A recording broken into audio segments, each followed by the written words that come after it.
Hello and welcome to this week's movie review, where I'll be talking about the 2023 movie Poor Things, directed by Yorgos Lanthimos, starring Emma Stone, Willem Dafoe, Mark Ruffalo, Ramy, Youssef, as well as Jerrod Carmichael. Okay, so I just saw this movie Sunday. I wanted to give you guys my thoughts on it.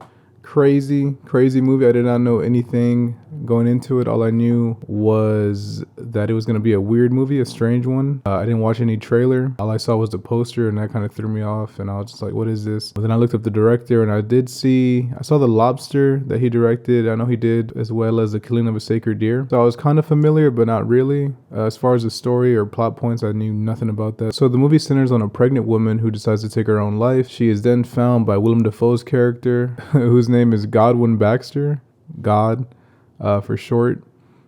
He takes her, resurrects her, but being a man of science, he decides to conduct an experiment, taking the deceased baby's or deceased infant's brain and then placing it in the woman's brain that passed away, played by Emma Stone. The premise is insane. Just that statement alone is very wacky. And I will say, I think the only parts that are particularly awkward for me, at least, was the beginning. The beginning, I think the first 10, maybe 15 minutes of the movie that were in black and white. And I'm curious if those scenes in particular are supposed to represent how, like, you know, a baby's vision when they're born is in black and white, and then slowly but surely they start developing color as time goes on. Don't know if that's what he meant, but that's how I took it. But yeah, I would say the first 15 minutes are kind of the most difficult part to get through, just because it is slower and you're kind of, at least me, I was at a loss. I didn't know what was going on.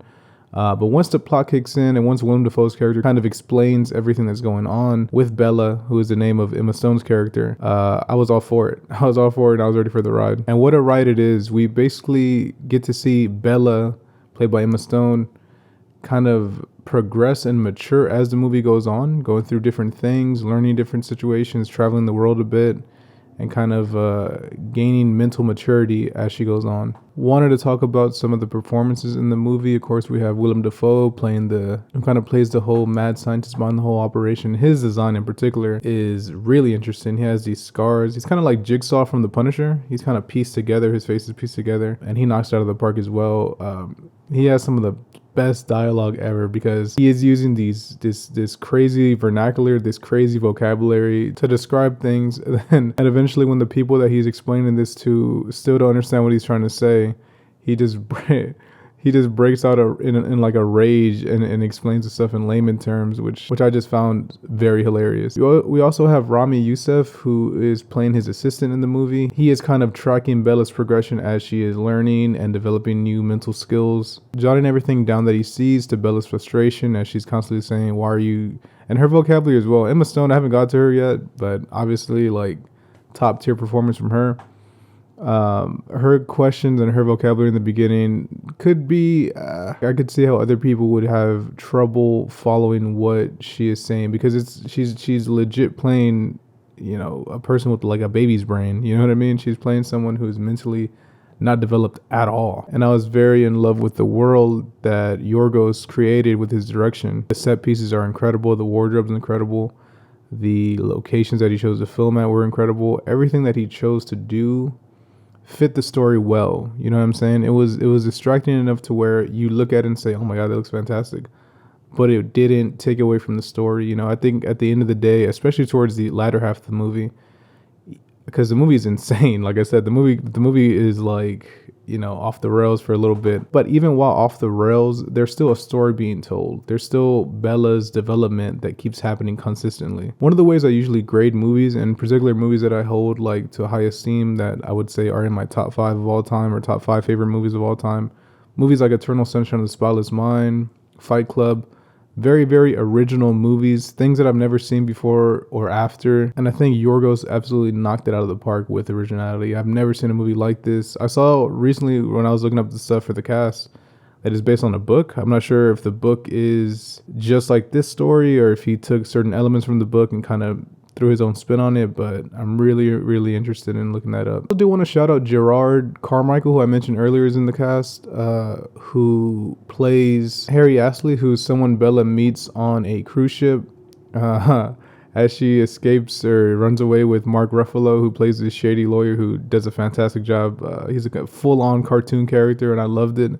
Something very different that I think we don't really see much from Mark Ruffalo nowadays. You know, I'm so used to seeing him be Hulk, and he is goofy as the Hulk, but to see him just let loose and fully like go all out with being a cartoon character, and it was just a really, really nice thing to see.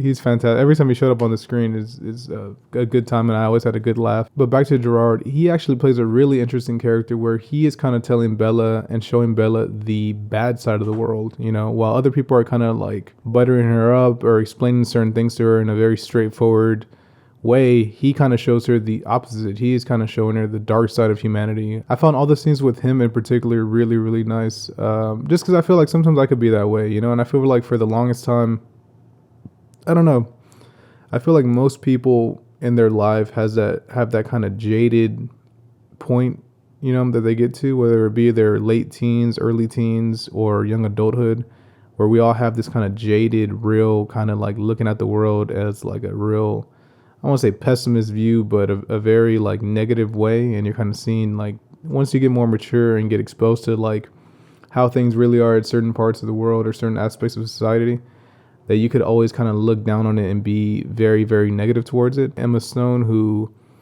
I think should get the Oscar, honestly. I really, really believe that she deserves that. I love Lily Gladstone in Killers of the Flower Moon, but I just feel like Emma Stone totally went for it. I mean, really went for it. I mean, she's playing an infant. You get me? Like, she's playing an infant in a woman's body.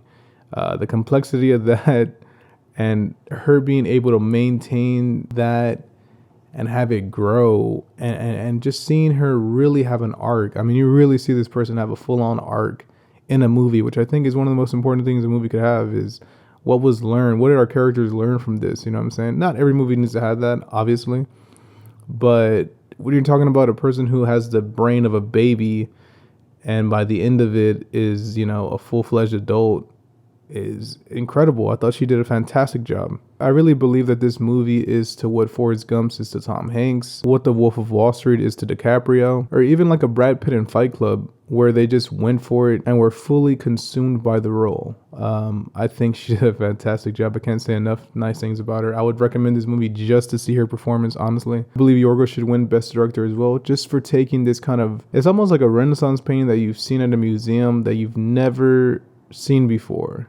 And it totally has this crazy, wild story. There's elements of Tim Burton here, and I mean that totally as a compliment. The good things about Tim Burton, there's elements here that I saw, as well as Stanley Kubrick. I don't know, I haven't seen a lot of people saying that. I've been watching reviews after seeing the movie. Certain scenes of Bella walking through a hallway earlier in the movie reminded me of scenes from A Clockwork Orange. I don't know. I felt Kubrick's influence on this, obviously, as well as Tim Burton's. Totally mean that as a compliment to Yorgos. I think this is a very, very original movie. Those things just kind of reminded me of it. You know what I'm saying? That's my own personal opinion on it, that it kind of reminded me of the good things that I like about Tim Burton and the things I love about Stanley Kubrick. All right, so that's going to do it for this week's review. Please let me know in the comments what you thought about the movie. Would you recommend it? How do you feel about the story? How do you feel about the direction? Go ahead, leave a like. If you feel so inclined, subscribe. Turn on the little bell thingy. And yeah, that'll do it for this week's movie review. Thursday, I'll be dropping a music review talking about the new EP that my friend Nikki Paraduan put out. Very excited to talk about that. And Friday, I actually got a chance to sit down with him yesterday. But the podcast will be out Friday, and we got to talk about a whole bunch of stuff, from wrestling to MMA to the project and the EP that he put out recently. And yeah, it should be good. But yeah, let me get out of here, guys. Talk to you soon. Till next time. Peace.